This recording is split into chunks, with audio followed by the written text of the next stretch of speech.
How's it going, everyone? Welcome to this week's Q&A. So before I start anything, I just want to say I appreciate everyone being patient, and a number of you reach out to me, whether it be right here in the comments section, emails, on Instagram, and some of you that even know me personally shot me a text message and stuff like that. But everything's okay. Nothing happened. Nothing going on. I just needed a mental break. To be honest, it does take a toll on you in the process. I did make a post about it. Some of you saw it. Some of you, I guess, did not see it because you were asking, which is fine, you know. But once again, everything is fine with me. Again, in the process, I did acquire these glasses, so we're gonna go ahead and start using those as a point of view shooting. They only do about 3 minutes or so, so it'll probably be shorter stuff, but we will see kind of how it goes. I'm also waiting on a DJI to release somewhat of a smaller camera that will do some nice point of view stuff as well. Now, it's better than like the GoPro. The GoPro is bigger. There's also some other stuff out there, but I want to stay with the DJI stuff just because I already have their mic, so everything will work very seamlessly and great together, in my opinion. But again, we'll see how it was supposed to be. It was supposed to be released earlier this month. Now they're saying it's pushed back to the end of July, maybe even August. So we'll kind of see how it goes, and whatever happens from there. But again, thanks everyone for being patient, for reaching out. I'm going to try to do these again on a consistent basis. So if you do have a question, make sure you ask. If you asked in the past and I didn't get to answer your question for you, just ask again. There's still a ton of questions that I have to, or comments that I have to get to. Some of those are questions, so some of those are just comments. Some of those are just people hating and talking, which is fine as well. But we're just going to go and try to get through those comments. I'll probably do 30, 40, 50 a day as a comment. Obviously, people comment back and reply back. So it's going to take me a while. But with that being said, let's go ahead and get started with the normal process here. And we'll start with 5 questions. I'll answer 5 questions. And next week, you guys will submit some of those questions, and we'll keep the ball rolling from there. And once again, if I did not answer a question that you previously asked, make sure you do ask it again. And the first question of the week, it is how to pinpoint a failing motor mount or mount. So if you have a motor mount that is faulty or failed or partially failed, you're gonna have probably a few different symptoms, maybe 1, maybe 2. So in some cases, you have some excess vibration, more vibration than you normally would. And that could definitely be a symptom of a bad motor mount, engine mount, transmission mount, whatever you want to call it. Along with also when you take off and you brake, you may notice some shifting as well. The motor will rise, the motor will dip, in reverse maybe do it, maybe it'll be in drive. A couple different scenarios that can happen there. Also, I've seen a lot of times when a passenger front mount fails, that usually holds the weight of the motor. And now a lot of people will mistake that for a failed strut, and it's really not. It's just a mount. It has a base, and it's hitting that base every time you go over a bump, and it seems like it's a mount when in fact it's not. So a couple ways to isolate them is you're gonna visually look at them, right? This usually takes 2 people sometimes. Now, if you see a mount and it's visibly torn or it's leaking, if it's liquid filled, pretty easy to tell. A lot of times they are kind of hidden. So what you need to do is grab a buddy and be super safe here. You're going to power brake these engines both forward and reverse. I usually like to stand on the side of it just in case your friend, your wife, your husband, accidentally slips off the brake pedal, and you don't want anything running. You don't want to get run over. So absolutely use a lot of caution. Maybe chuck the wheels as well. Pull up the e-brake, set the e-brake, whatever the case may be on the engine. So while under load, you're gonna hit the brake and hit the gas, and you're just gonna see for movement from the engine. Then you put in reverse, look for movement the other way. If it has movement in any sort of way that is not within limits or something reasonable, chances are you do have a broken mount or the beginnings of a broken mount. So again, the best thing is to actually look at them, but a lot of times they are hidden underneath air boxes, very tight between the engine and the radiator or the firewall, whatever the case may be. So try to isolate it that way. That would be the best way, in my opinion. A lot of times you could also raise the engine with the jack. Make sure you put something soft in between the jack and the oil pan or the transmission so you don't crack it. Like a small 2x4 or a rubber piece of something, a block of some sort, just to absorb that. And then if the vibration goes away, then maybe one of those load mounts that are supporting the engine are faulty. A lot of times you could also rock the engine back and forth, and you see that one of the dog bone mounts is damaged. Again, depends on the setup of the vehicle. So a couple different ways. If you have a specific question, drop a comment down below and I'll try to answer that as well. So hopefully that answers this question for you. All right, so the next question is this whole rod bearing dilemma with Honda and Acura on their J series. If you have one, should you be concerned? Should you address it? Should you hold off? Should you sell it and get into something newer? And that really depends on you and your situation, right? So if you're upside down on a vehicle, meaning you have negative equity, it's probably not a smart idea to do so, because you're going to roll over that difference into the car payments. If that's okay with you, then great. If you're concerned, then obviously take it to your local Honda or Acura dealer and it is affected by the recall, then have them address it. Now, there's plenty of horror stories on this where it has gone horrible, but there's also a lot of success stories as well. Anytime we do anything in these engines, there's a lot of precision going on in there. One little mistake could be catastrophic. So don't rush your technician, don't rush your advisor, don't rush the dealer.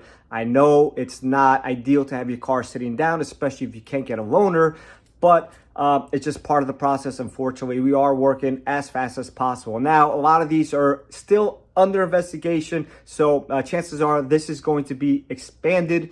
And if and when that happens, dealers will be absolutely bombarded with these cars. Now, I know everybody wants to get in line first, but there's going to be a huge backlog of it if this does happen to be an expanded recall. On the Acura side, it's already a backlog. On the Honda side, not so bad as of now, but we will kind of see how everything plays out here. But if you don't want the vehicle, if you don't trust Honda's repair, if you think it's something bigger than just rod bearings or a crank, which is major job, then maybe you want to upgrade and change into either a different brand or a different Honda. So that really depends on you. Again, it depends on where you own a vehicle, if you own anything at all. So a lot of different factors here. It's hard to really answer this question because everybody's situation is a little bit different. But if you don't trust the brand no more, take what you got, go do something else, get into something else, whatever you think is great. And I mean, it is what it is at that point. But if you do still have faith in a brand, or if you're in a jam, you can't get out of the car, then just take it to your local dealer and have them address it accordingly. So hopefully that answers the question for you. All right, so the next question is, should there be some long-term concerns with the new dual overhead cam Honda engine? So this engine comes in the TLX Type S, the MDX Type S, the 23 and newer Pilot, the 26 and newer Passport, and probably anything going forward. So we haven't had any major issues yet at our dealer, but some dealers are experiencing some oil leaks and stuff like that. Like anytime there's a new design, things happen. So we haven't had anything major on our end. Now that I'm talking about it, we'll probably get one tomorrow. But as of now, everything does seem to be okay. My main concern here is the ability of outside mechanics, DIYers, being able to work on that particular engine, because for the time belt alone, I heard from numerous techs, very well seasoned techs like myself, having a hard time setting the timing on these engines. Now on the TLX Type S, it seems like it's the absolute worst because it's the tightest engine bay. The MDX, the Pilot, and the Passport seem to have a little bit more space, but the engine's still the engine. You still time it the same way. So I foresee a lot of people not only not having the ability to purchase the special tool required for it, not having the proper knowledge to go ahead and do this procedure as well. So that would be one of my things. Maintenance down the line could be an issue. Also, the valve covers are actually the cam holders, so it's not traditional like it was back in the day. So let's say at some point you need to remove that valve cover for whatever reason, then the order of the bolts is very specific. And if you get any dirt on there, if you don't clean it thoroughly, that could turn into an issue. I also have an issue or concern with the VTC gears potentially leaking at some point. So, just a couple of different concerns there. The one positive is there's no longer a need for valve adjustment, which is nice. So there's no more adjustable rockers or anything like that. So that is a one positive from this. Again, we haven't seen too many issues with them, some small oil leaks and stuff like that. We have one already with 100,000 miles. So it does seem to hold up pretty well. Now, as far as some, carbon building up and stuff like that, Honda is generally great with that versus the older vehicles or some other designed vehicles with, carbon buildup, and older generation stuff. Honda is typically always good with carbon buildup. You'll have a little bit, but nothing caked up like your typical engines that we heard horror stories from in the past. So that is one positive as well. I don't foresee that being an issue. Change your oil on time, use some good fuel, and it will go a long way. Maintenance with the car as a whole will go a long way. So just some of my general concerns, an average Joe or mechanic being able to work on that engine, I think will become an issue. Now, a lot of you don't do your own work, which is fine, but there is a lot of DIYers that do their own work. And yes, they could buy the tool, but is it even worth it? The tool is a couple $100, so really depends there. It may just be cheaper to pay your dealer or a technician to do it outside of this. So hopefully that answers the question for you. If you have anything specific, drop a comment down below. And of course, I'll try to go ahead and answer that question for you. I also have a video on the specifics on this engine. I'll link that in the description section down below, so you can take a view of it. If you want, you can watch it. It's when it first came out. I talk about some of the details. Again, I haven't had anything to do inside the engine, so I don't really know what it actually looks like versus what I see on Honda stuff. But eventually we'll get there, I'm sure. So hopefully that answers the question for you. All right, so the next question is my thoughts on certified pre-owned vehicles, and I do have an issue with them. And my issue is that most of these vehicles, you go into a dealer, you say, hey, great, I'm buying a certified pre-owned vehicle. It should be up to date, and it may be, but my biggest issue is that previous owner, which was probably a leaser, 9 out of 10 times neglected the vehicle, and they have the whole it's a lease mentality. I'm going to do the bare minimum. I'm going to put gas in it. I'm going to change the oil every 10, 15,000 miles. Once my 2 or 3 year lease is done, I'll go ahead and return it and start the process all over. And this is where you come in, buying a certified pre-owned vehicle, thinking, wow, this is a great vehicle, looks great, filters are clean, blah, blah, blah, lipstick on a pig. And 3, 4, 5 years down the road, here comes the head gasket issues, here comes the oil consumption issues, here come the injector issues, and things like that. So while in theory it sounds great, if you go to buy a certified pre-owned vehicle, ask for the history of the vehicle. They should provide it for you. Any dealer across North America should be able to get the history of the vehicle if it was done at a Honda dealer. If not, all that stuff gets reported to Carfax. So if they did the maintenance on their own, then you don't have any leverage there. But absolutely make sure the oil changes were done on a decent, fashion, a decent manually fashion. So that would be the most specific and most important part. It may look great, may be a great price, but be very careful buying these certified pre-owned vehicles. Again, sometimes these dealers even do the bare minimum just to get you out the door. All they want to do is sell your car. They don't care what's going to happen to you 5, 6, 7 years down the road. So that's just my 2 cents on it. I personally would rather buy from somebody that maintained the vehicle. They bought the vehicle, they maintained it. 5 years, 6 years down the road, they want something new. They have their history of the maintenance, and I think that's a much better buy, even though it's not from a dealer. Usually, one owners typically maintain their car a lot versus somebody who leases. This is what I see the trend throughout the dealership. So I'm sure other people may see other things, but this is what I see. And 9 out of 10 times, somebody who owned their car from the get will take care of it a lot better than somebody who's leasing it. So hopefully that answers the question for you. All right, and last but not least, and once again, if you want a question answered at some point in one of these future videos, make sure you drop a comment down below. And I may or may have not answered this question in the past, but I'm going to go ahead and answer it again. And some common misfire things to look for or causes. So we're just going to go over a couple of those. I believe I may have answered this a while back, but we're going to go ahead and repeat this and answer it. Maybe some of the new viewers didn't see it, and maybe you did, and you just want to see it again. So some common things, obviously, people always want to say it's spark plugs or coils. Chances are it's not going to be your spark plugs or coils.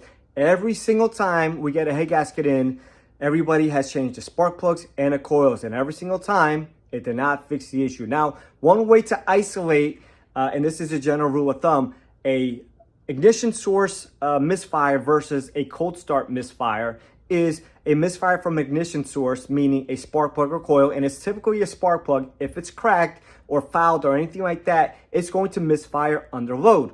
Now, a head gasket failure, which is another cause of a misfire, will have a cold start misfire. And why does that happen? That happens because as the car cools off, coolant drips into the cylinder, and when you go start it up, it is, there's a lot of coolant going on in there, so it does not fire properly. After about 5, 10, 15 seconds or so, it runs fine. So a couple of things there. We also are seeing, specifically on a hybrids, misfires as well in transition from the ICE engine, or from the the hybrid to the ICE engine. So we will see a stumbling. Sometimes it'll cause a transmission code even. Sometimes it'll cause misfires. There's actually a bulletin that came out that I'm going to be covering probably later on this week or next week on that specific issue. So we see that. We also see misfires also caused by these injectors, and that typically happens because carbon builds up on them. So just to recap real quick, spark plugs, coils, injectors, head gaskets, very, very common that we see all those or any of those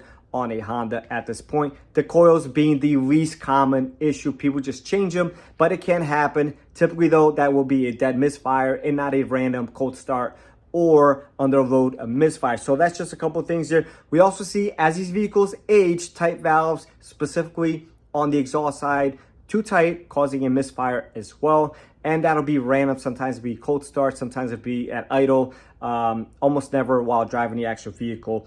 And last but not least, our favorite topic here, rodents. We see that all the time, and they'll chew the cylinder number 4 coil for whatever reason. That's the one they like on the 1.5 T's, and they'll go ahead and chew through the wire, and you'll have a dead cylinder causing a misfire. That'll be a misfire at all times, and eventually it'll go into limp mode, and the car basically doesn't even move. So just some common things that we do see here. There's other things that could cause misfires, like burnt valves, cracked ring glands and stuff like that. But typical failures that we see on a weekly basis is that, again, a lot of people change the coils out.